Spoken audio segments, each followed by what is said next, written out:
2 Corinthians chapter 11. I wish you would bear with me while I indulge in a little foolishness.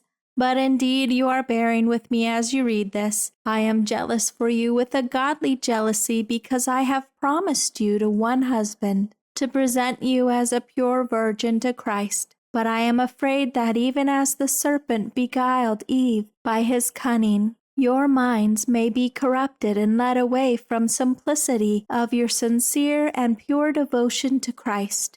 For you seem willing to allow it if one comes and preaches another Jesus who we have not preached, or if you receive a different spirit from the one you received, or a different gospel from the one you accepted. You tolerate all this beautifully, welcoming the deception. Yet I consider myself in no way inferior to the so-called super-apostles. But even if I am unskilled in speaking, yet I am not untrained in knowledge.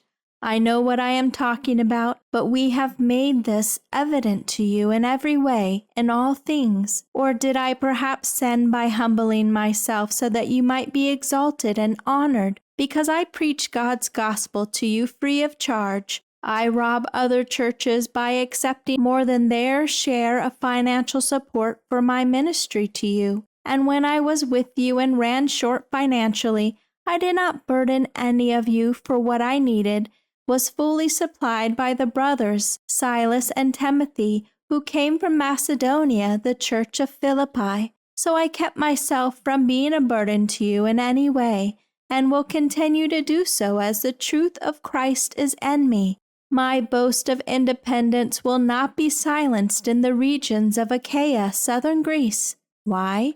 Because I do not love you or wish you well or have regard for your welfare? God knows that I do. But what I am doing I will keep doing, for I am determined to keep this independence in order to cut off the claim of those who want an opportunity to be regarded just as we are in the things they brag about. For such men are counterfeit apostles, deceitful workers, masquerading as apostles of Christ, and no wonder, since Satan himself masquerades as an angel of light. So it is no great surprise if his servants also masquerade as servants of righteousness, but their end will correspond with their deeds. I repeat then, let no one think that I am foolish, but even if you do, at least accept me as foolish, so that I too may boast a little. What I say in this confident boasting I say not as the Lord would, with his authority, but foolishly. Since many boast of worldly things and brag about human accomplishments, I will boast too. For you, being so wise, gladly tolerate and accept the foolish like me.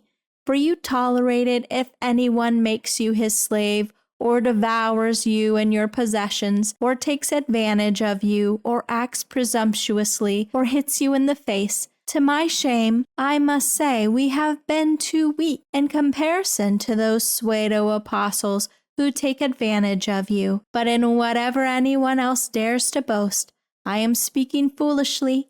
I also dare to boast. Are there Hebrews? So am I. Are they Israelites? So am I. Are they descendants of Abraham? So am I. Are they self-proclaiming servants of Christ? I am speaking as if I were out of my mind. I am more so, for I exceed them, with far more labors, with far more imprisonments, beaten times without number, and often in danger of death. 5 times I received from the Jews 39 lashes. 3 times I was beaten with rods. Once I was stoned. 3 times I was shipwrecked at night and a day. I have spent adrift on the sea. Many times on journeys, exposed to danger from rivers, danger from bandits, danger from my own countrymen, danger from Gentiles, danger in the city, danger in the wilderness, danger on the sea, danger among those posing as believers, in labor and hardships, often unable to sleep, in hunger and thirst, often driven to fasting for lack of food, in cold and exposure without adequate clothing. Besides those external things, there is the daily, inescapable pressure of my concern for all the churches. Who is weak, and I do not feel his weakness? Who is made to sin, and I am not on fire with sorrow and concern. If I must boast, I will boast of the things that reveal my weakness, the things by which I am made weak in the eyes of my opponents.